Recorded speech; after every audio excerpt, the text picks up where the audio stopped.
This is where sports meets culture, confidence, and the conversation. Welcome to the Sports Girlie Podcast, the space where we break down the game beyond the scoreboard. Hosted by sports media multi-hyphenate Jeanae Robinson. That's me. And this is where athletes, creators, professionals, and fans come to talk identity, ambition, and what it really means to own your game. From the Caribbean to the world, this is the Sports Girlie Podcast. So guys, we're going to talk a little bit of track and field today. Track and field is more than the medals. It's more than the times on a clock. And in Jamaica, especially, its culture, its pressure, its identity is very, very important. And a conversation I think we should have. Today, we're sitting down with a beautiful young lady who understands the world deeply, not just as an athlete, but as a young woman navigating expectations, mental health, and her aspirations and ambition. So this conversation is about who you are beyond the spikes, beyond the lane assignments, and beyond the crowd. Welcome to the podcast, Jezelle Shaw. Having me, Jeanae. And is that right? Is it Jeanae? Yes, you got it right. It's, thank you. And for those who can't pronounce Jeanae, just call me Sports Girlie. Me knows that. Yeah. So awesome. All right. So today we're going to just jump into it. I kind of want to give the viewers a little bit of context because we would have been watching each other for quite some time, right? I'm watching Jezelle's journey. Jezelle's watching my journey. Somebody had to take the leap, and it was Jezelle. And now I kind of want to delve deeper into from what I've seen to now hearing it come from the source. So just tell me about your story growing up. How did you get into track? Just an overview of who Jezelle is.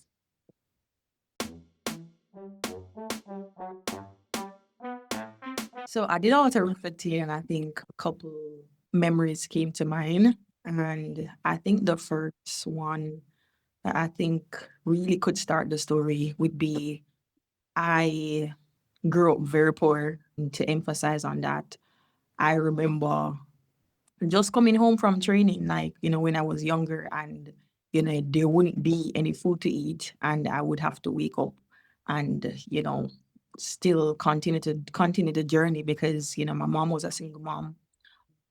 I remember time just started getting harder because, she used to travel, but then, things just shift. But, I grew up very poor. And I think just getting an opportunity to go to high school, like I passed my GSAT, like back then it was GSAT. Yeah, and so I didn't know about tracks until, like I didn't really take it serious until like high school. Went to Michael school, and then I decided, okay, like Michael school, like they didn't have like that structure that I was looking for. Then I moved to Spalding's, and I think it started at Spalding's High School, and then I moved to Hydale, and then it was just a whole, thing. But to answer your question, I, grew up in such a manner that, it really paved the way of resilience. And, I knew like deep down from a very young age that I had to make a change and I had to go to college. Like I didn't know how I was going to reach, but I knew from a young age that there had some difference, or, I had to see something different than what I grew up seeing. But yeah. I'm happy that you said that because, and I want to I have some notes in front of me, but I kind of can put them away for a second because in Jamaica especially, we hear a lot of stories similar to yours. And I'm not ever the type of person to discredit a person's journey because it sounds similar to another person's, because we can kind of romanticize struggle in Jamaica, where we look at it as, oh, everybody has to have a struggle story. You get me? But when you really actually go through it and you take your time to, how do I put this question? Little Jezelle, right? Yeah. If you just go back to little Jezelle. You mentioned something that's very important. You never knew how you would reach to college. But Yeah. what was little Giselle's aspirations at just before track and field even became a possibility? Oh, that's a beautiful question. That's a beautiful question. Um, hmm, huh. I think little Giselle, her aspiration, just holistically, like before track and field, before everything, I just wanted to be somebody. And somebody meaning somebody who is seen, somebody who is understood, Yeah. you know, somebody who is loved, accepted, seen. And I think at a young age, like, I probably understood it in a different way than how I'm understanding it now. But little Giselle, was searching for purpose in the most simplest but the most deepest way. Yeah. He was searching for identity. Who am I? Um, and who am I meaning like it's so much. It's a whole package. Yeah. Chill, yes, acceptance and love, and yeah, Okay, well, we have to get down into the track and field matter of it because this is what I think some people want to hear. yeah. Not that they don't want to hear your story. I think it's a beautiful story, but Mm. on a lighter note, there's a Mhm. time and place. I remember when I was in high school. It's funny that Mhm. you mentioned Heidel. Yes. Other year we visited Heidel, and I'm Mhm. telling Coach Corey Bennett that he never want me come to school and look, no, rated. And I don't even think at that time he probably even could remember me because there's so much athletes that wanted to go. Everybody want to run fast. Everybody wants to be coached by a good coach, right?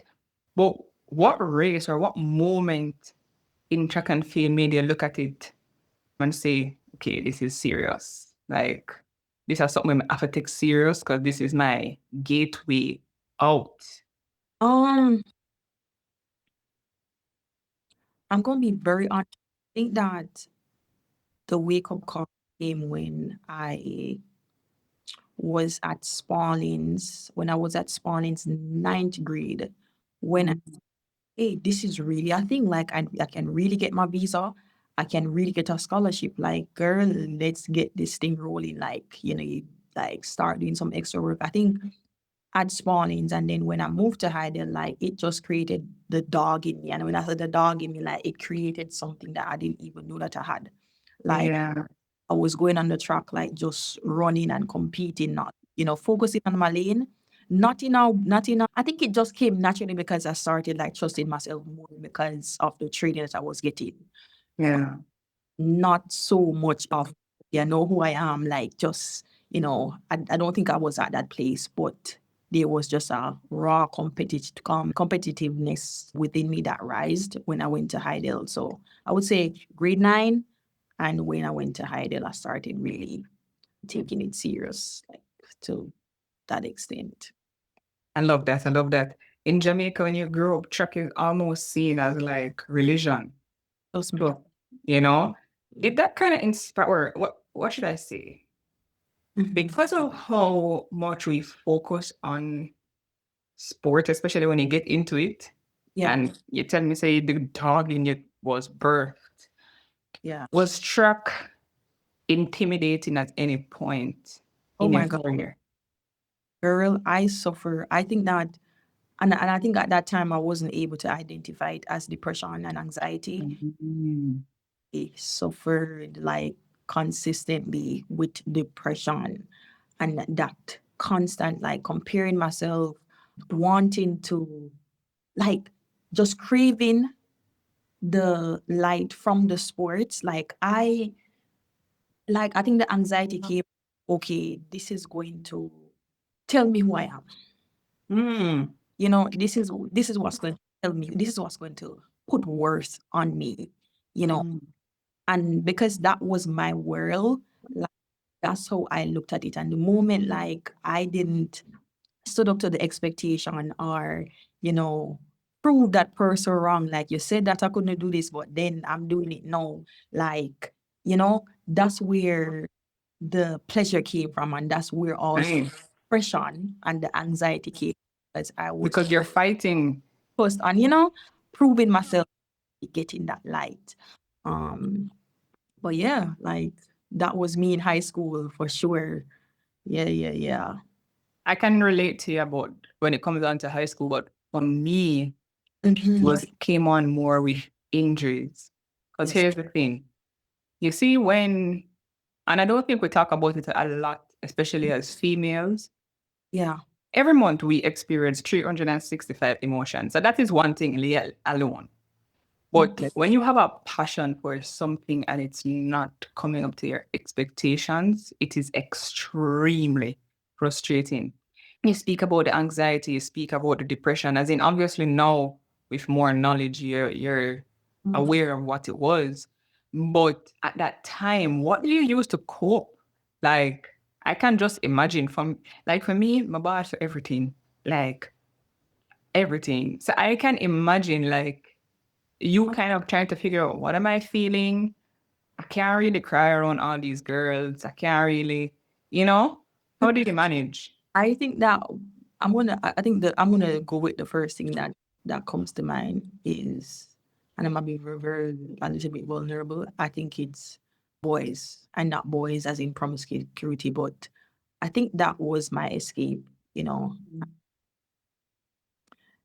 at the moment, like I thought that it was something good to cope with, but it just never worked. Sometimes it adds to the problem that I faced. But I think that I went there to find safety, to feel,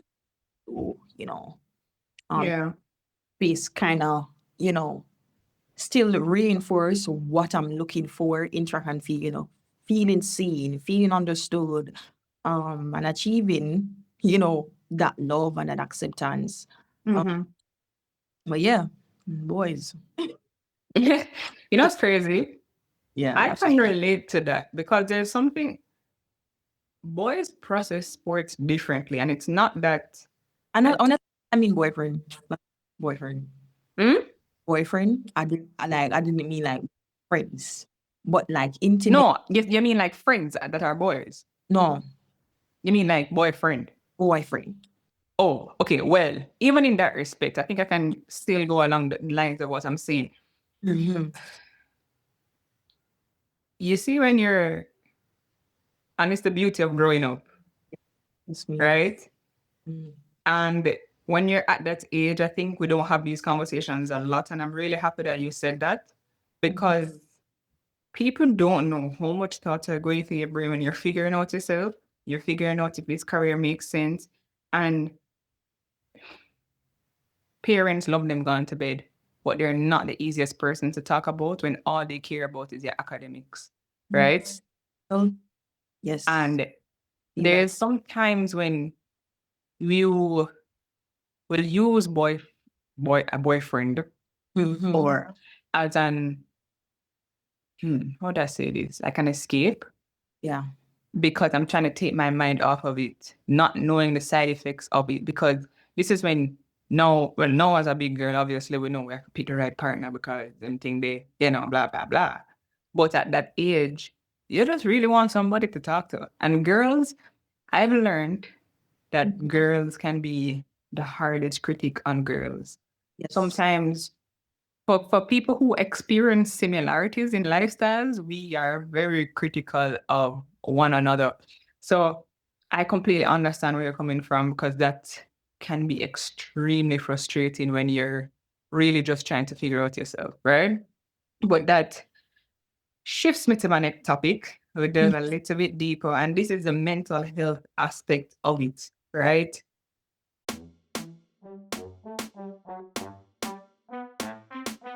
Track is an individual sport, even though you more than likely work with a team. Yeah. But when you lose and when you win, it's on you, right? Yes. I've seen countless of times where we've had elite athletes win a race and they just don't look satisfied. Mm-hmm. Or you have an athlete lose a race and they're jubilant because probably they accomplished the goal that they wanted for the day. But how do you process mentally, especially when competing in the sport? How do you process mentally the balance of winning and failure? Well, first and foremost, I think different persons might, answer this different, but I'm going to answer it based on, my growth and my understanding about mental health, not just the mental health part of it, but the spiritual aspect of it, because, my relationship with God has been the foundation of understanding, that specific question. Yeah. I think for me personally, I think that when you're doing it for a deeper reason, you understand that when you don't get what you desired at the moment, like Yeah. it's not just about you. It's not, and it's about you. But when you are spiritually grounded, Yeah. of like, I look at it as, okay, God, like you're giving me this opportunity. How can I make the best of it? Not just for myself. Like if it didn't came through for me, like how can you use me in this moment? How can you Mm. build my character? Because Yeah. sport is not going to be ever, but it's about becoming who you have called me to be before the foundation of this earth. And that's how I manage, constantly seeing failure and wins and, like just knowing who I am in Christ. I think Yeah. has helped me so, so much because I know and that this sport is not giving me my light, but it's a platform for me to show my uniqueness, my heart and, my love, my care to persons around me. Yeah. I think when you have that deeper meaning, you're able to manage the failures more. And Sydney McCluckin is like one of the person that, have really, encouraged me to share more and, to feel comfortable with that understanding the center. But yeah. Mm-hmm. I'm so happy that you brought that up because here's the thing. See, when God comes into the conversation, it can get very touchy-feely for a lot of people. And I know for me personally, Mm-hmm. I don't know how you pray, but I talk to God like if I'm talking to you. I just talk to him. Like I just tell him, Just like, me. right now Yeah. I'm just upset, right now I'm angry, right now I don't understand. And I resonate with you when it comes on to when you're finding your purpose, the bigger reason to it. I remember when Sydney was coming into the scene and she was getting her life right to the Lord. Oh And there's God. something that she said, and a lot of people, I don't know if anybody remembers, but our people were following her up at that time. But she was saying, I had to call and apologize to a lot of people and forgive a lot of people, not because of them really, but for her sake. Mental health is rooted in or can be correlated to your relationship with the Lord. Because if you think about it from a deeper perspective, He is really rooted in a lot of things that we do. And my daddy has this saying, he don't understand how people who do sports don't believe in God because the amount of wear and tear that your body goes through, right? You have to believe, say, somebody bigger than you is managing it. Let me tell you, girl.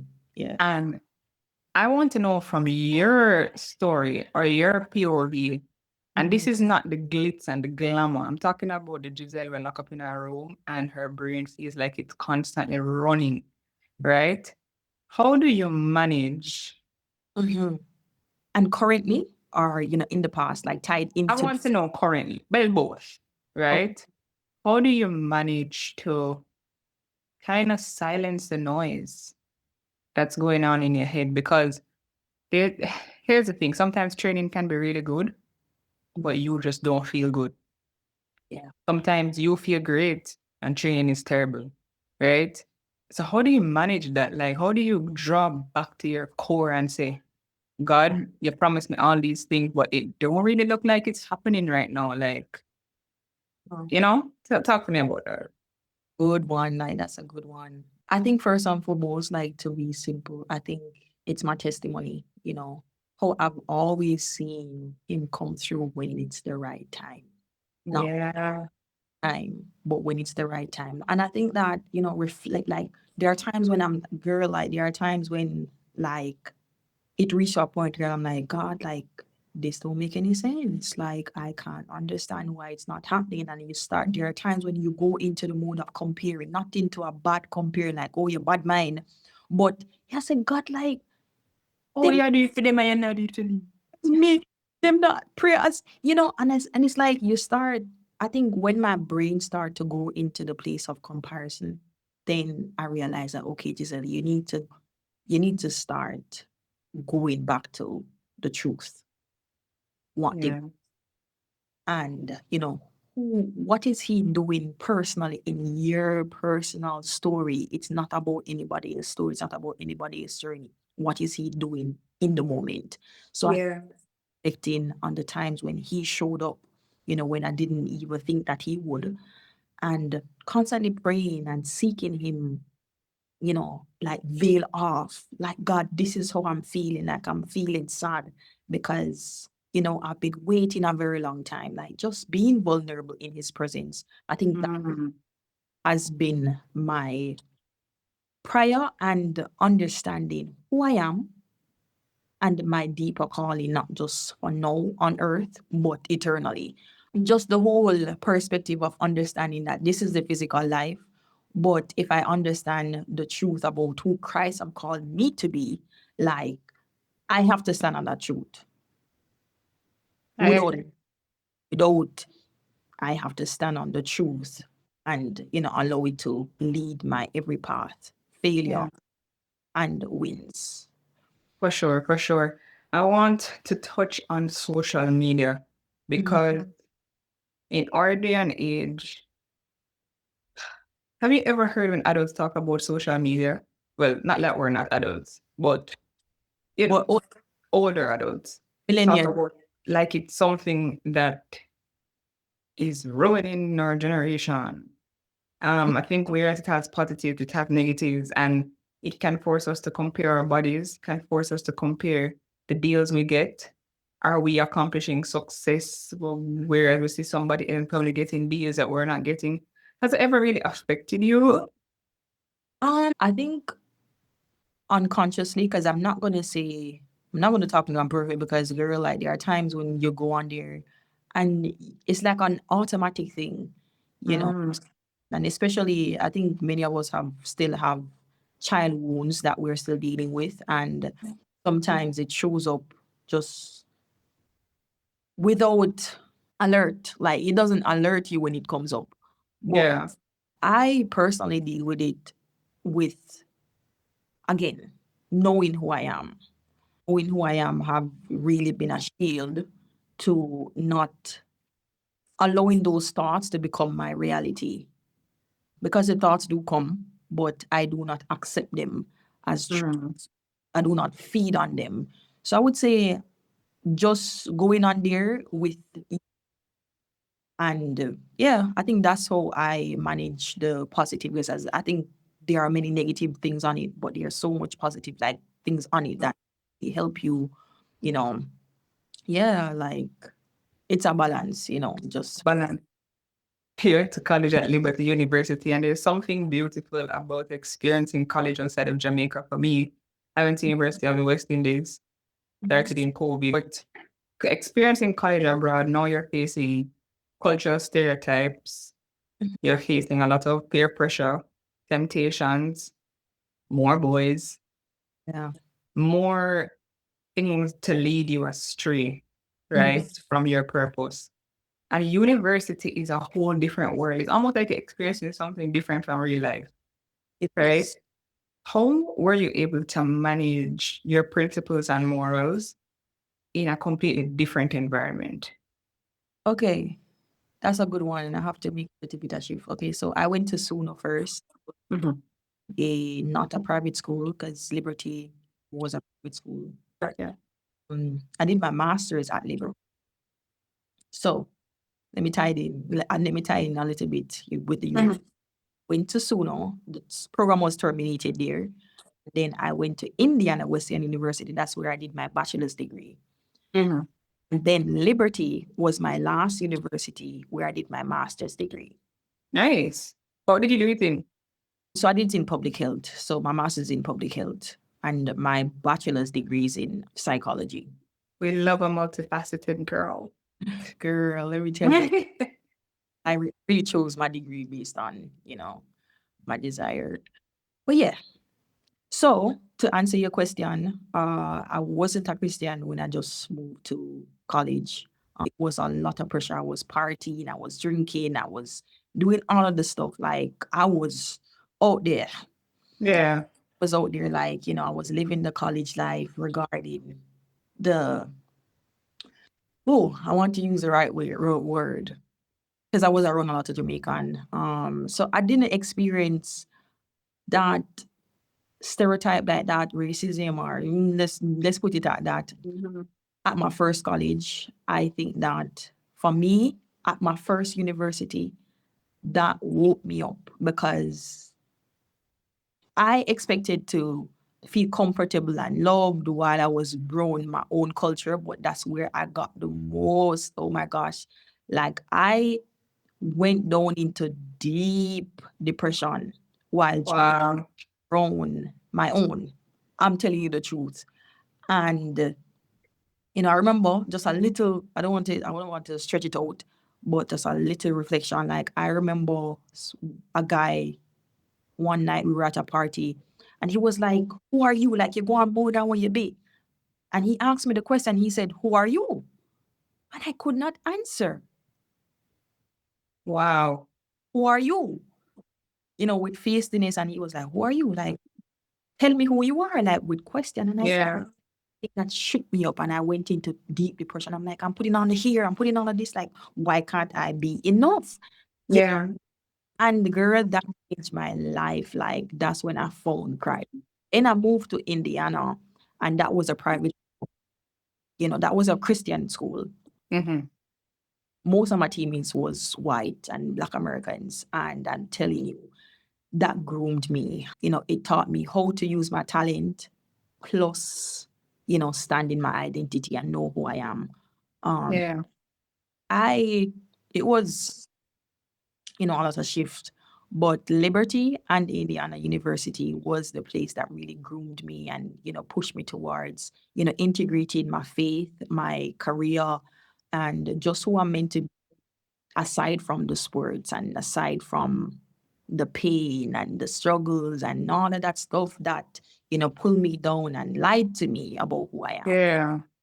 Because it is a lie. And I'm so happy that you brought that up because, especially for young females, we struggle with, okay, so how do I put this?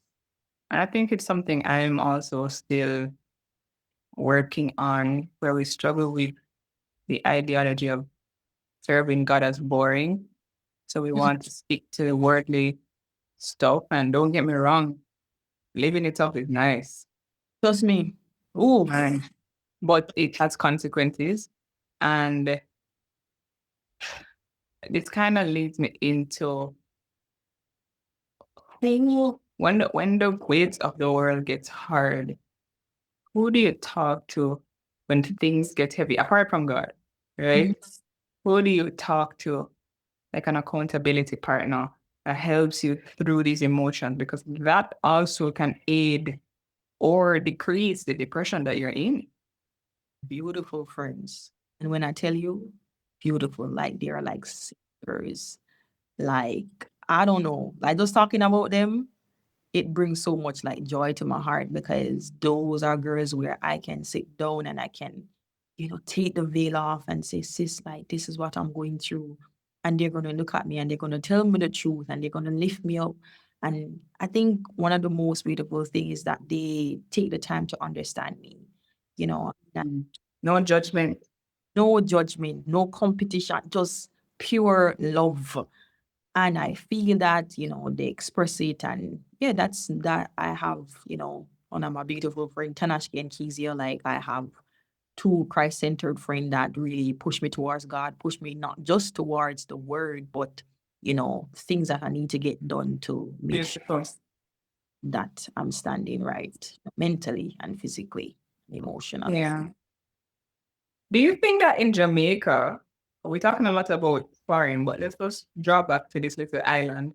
Do you Mhm. think that, especially for track and field, there's so many girls out there right now, chances coming up around the corner, competition gets heavy. Do you think that we talk about mental health enough? Because I remember, when I went to Haida the other day, one of the Mhm. topics on the tour is mental health. And I can see on those girls' faces that they have a lot to say, but they don't know where to start. Oh, Do you think that we talk a lot enough about mental health in Jamaica? not at all. Like, oh my gosh. And then that's why I just love the platform that you have because, it's just so intentional, Thank you. meaningful. I know that you have, the purpose of it, but girl, like you don't even know what you're starting. And I think that it's a beautiful platform to, for athletes to voice. I know what they're really feeling inside, like, and Yeah. yeah, but to answer your question, no, I think that we need to prioritize it more because that's not just going to help the way how they're performing, but it's going to help them, ahead, like, when they're going to college, when they leave the country, it's going to help them holistically. Yeah. And there's a misconception about foreign, because I don't want to just categorize that America, but just anywhere outside of Jamaica. My mother taught me something. She said, the world will chew you up and spit you out if you don't know yourself. Yes. And it's very important to know who you are, irrespective of the glitz and the glamour. But that leads into me asking Giselle about her legacy. What do you want people to say about you 10 years from now? Wow. Mm. 10 years from now. That first thing, because trust me, like he have to be the lead of my story because he's the reason why I'm standing here right now. I want people to see that my life was built on Christ's truth about me. I want them to see a person that did not wasn't crushed by the obstacles that she faced growing up and in her Yeah. years and in her adult year. Like I want people to see a resilient soul, a person who loves, a person who forgives, and a person who is just always striving for more, not putting any limit on herself, but understanding that the best is yet to come and there is always better. Yeah, not in scarcity, but knowing that there's no limit on who she can be, for sure. I think you've started that legacy for sure, for sure. But beyond the track, are there Mhm. any aspirations or passions? Well, now shouldn't be aspirations. Are there any passions that people don't know about you that you have? Okay, regarding like goals for track and field No, or like outside of track. outside of track, there's a lot about me, but ooh,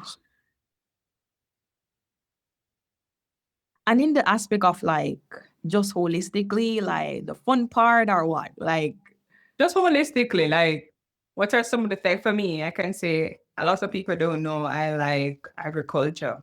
I mhm, plant so much. I plant what I eat, yeah. right? So just like something along those lines. I think many persons probably even see me back in Jamaica. 'Cause I recently relocated. Many persons probably don't know that I am a behavioral and learning specialist. I Right. so I have a basically a business or a program that help kids that has learning challenges. I'm also a mentor, so I mentor young women. So yes, like I love understanding human behavior and what influence your behaviors and just understand like the deep parts of why you do what you do. Um, Yeah. I'm just excited and always excited about even the persons that they call bad. Like, why are you bad? Like, what's going Move on? it from somewhere. Do some mystery puzzle. Like I'm so interested in that. Yeah, I yeah. love that. I love that. My next question would be you said see yourself mentoring young athletes, but I don't want to ask you that because that question I already answered. But we need to probably connect because I probably need to bring you onto this tour to be an Oh, advocate for mental health because I think that it is something that needs to be talked about a lot more. And it's not even just as it relates to athletes. I'm catering for people that work in the sport. I don't think people understand how hard it is to work in media. I was talking to my friend the other day and we're saying that media is not no joke business, like the thing, imagine you're wow. putting yourself in the position to be judged. Just like athletes, you're putting yourself in the position to be judged by the world, right? And just the mental battles that you'll face. So probably we just need to connect on that. Yeah. But I want to move on to the next question. What kind of woman do you want to become, let's say, 3 years from now? 3 years from now. Especially with the context of you in mental health, having your own business, being having the experience in track and field. What kind of woman do you want to become? Honestly, I want to be a voice for young athletes and young women, because I think that we need that, not just in our country, but holistically in the world. I want, Yeah. persons who can either express themselves or help people to find that safe space. And I Yeah. want to create a safe space for, women and young athletes to be able to come and feel free to, take off the veil of their emotions and their mind. I'm planning on pursuing my doctorate, so I'm planning to start. Girl, you're tired of school. No, I am. But the But go for it. Go for it. I support you 110%. money, like when I came to Jamaica, like I'm looking at it, I'm like, I need to have my own thing, and I think have a business mind. Like I'm going to work for somebody, but I don't want to work for somebody forever. Yeah, I get it. I Yeah, I get it. want a mother and I want to get married. And I think that's, a part of, who I am too. Like, yeah, yeah. I So, think all of those things will definitely happen for you. no. But yes, and I also want to put myself in a position where I can, reach out to athletes, reach out to, women that's, women that's relocating back to Jamaica, like help them financially. Like, yeah, I have a general, not, I don't want to be the person that self praise, but I know myself. I really want to put myself in the position where I can give back to my high school, to my, my family. So yes, for sure, like be in a position where I'm established and not, Nice. yeah, for sure. Well, you're on your way there, and we've done a lot of deep chatter. I wish I could sit down and talk to you all day. Probably what I may do, we may have a part two to Okay. it, where we can just go a little bit deeper into these conversations, because Mhm. I think it is something that needs to be normalized, for lack of a better word, right? But we're going to go into the fun and exciting part of the episode. Some quick fire question. And you don't really have any time to think. By the way, everybody that I've told that them don't have time to think, take time to think. So please, may I Don't beg you, don't take the time to think. All right. don't take the time for think, right? Time. Okay, first question. What is your go-to song, especially when you feel yourself going down into, your thoughts? Maverick City. I never remember tell a song. I never remember the name of the song, but Maverick City for sure. Nice, nice. Okay. What was the biggest fear before a race? Losing. Interesting. What was your favorite event? Favorite event? 400. Really? For Interesting. One word that describes Giselle. intentional. Favorite athlete of all time. Sydney. Sydney was talking. Morning or night person. Night. Alone prayer time or Bible study. Both. Or alone. I would say if I'm going to choose alone. Nice, nice. Who inspires you right now? And it doesn't have to be in track and field. It can just be generally. Oh my gosh. Ooh. Oh my word. So much people. Okay, give me three. Oh, three. My best friend, Kezia. My brother. Yeah. Yeah. I'm gonna go Okay. for And gold medal or peace of mind? peace of mind. Peace of mind. Peace of Mental health, advocacy, or track and field? mental health and advocacy for sure. Because Nice. the sanity deals. For sure. Yeah, yeah. Okay. And I want to ask you one more. If you didn't do track and field, what sport would you want to do? Ah, football. Really? It's Nice. I love it. I love it. I love it. What even did you do in track and field actually? four. I'm actually Oh, still that's how you like it. I'm running, still running. No, I know you're still running, but like I'm talking about back in high school. High school, the 4 and the 800, because I made a lot of champs for the eight. Well, Yeah. can you give a piece of advice to the girls that will be competing at champs next month?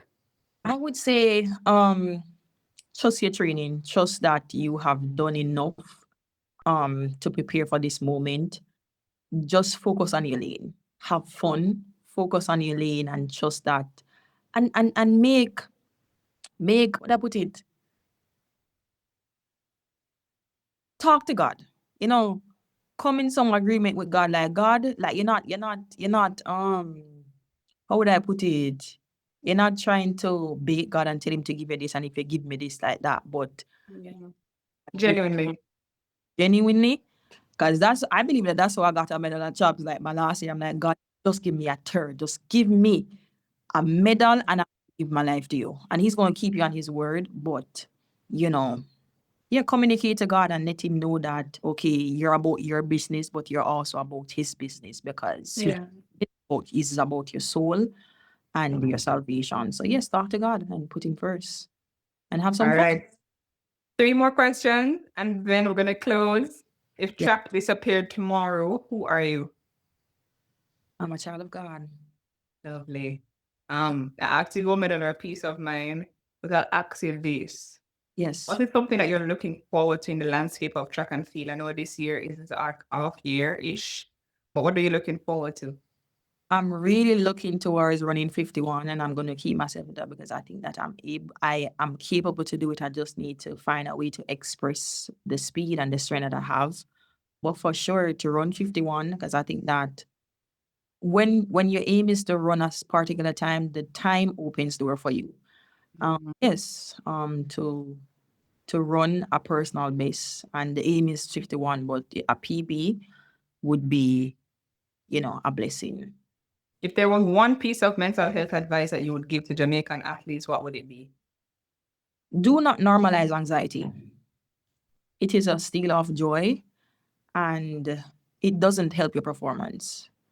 And adrenaline is different than anxiety. Know the difference. For sure, like understand the full meaning of anxiety and what triggers it. And yeah, attack those triggers. But do not normalize anxiety. Don't tell the athletes that are, think as an athlete, oh, it's okay to be anxious. No, it's okay to feel. The Bible literally says, be anxious for nothing, but in everything by prayer and supplication, let your request be made known to the Lord. So Yeah. I thank you so much. You are Yeah. more than your lean. You are more than your time, and you're It means more a lot. than your result sheet. So I just really want to thank you for just taking the time out to be vulnerable today about your story, because I think that for me, my goal is to just talk to athletes and really hear about them outside of the glitz and the glam. You Yeah. know, what's really going on in their brain? What are the things that they like outside of running on the track? And this is a really, really good lane for you to be in. This is a really, really good lane for you to be in. So I appreciate taking the time out. Stay beautiful, stay confident, stay rooted in the Lord. And I guarantee you, all of the desires of your heart will come through. Thank you. That I receive. And thank you so much, Jeanae. Like you have been making a big difference, in Jamaica and holistically. I thank you for creating that space and feel safe because I think, aura, like my spirit just take you. Um Oh, thank you. I think in the same year that we went to Heidel, I think that, you remember Takis, right? So I was Yes. yeah, Yeah. a time, and I remember your soft soul. I can't really remember everything, but thank you. I've been a softie. I think life kind of made me feel like I'm a tough, but I'm a softie. Yeah. I feel that, continue to persevere and, create that space, because I think that you're doing something big and, so unique. And yeah, thank you for being. Thank you so much.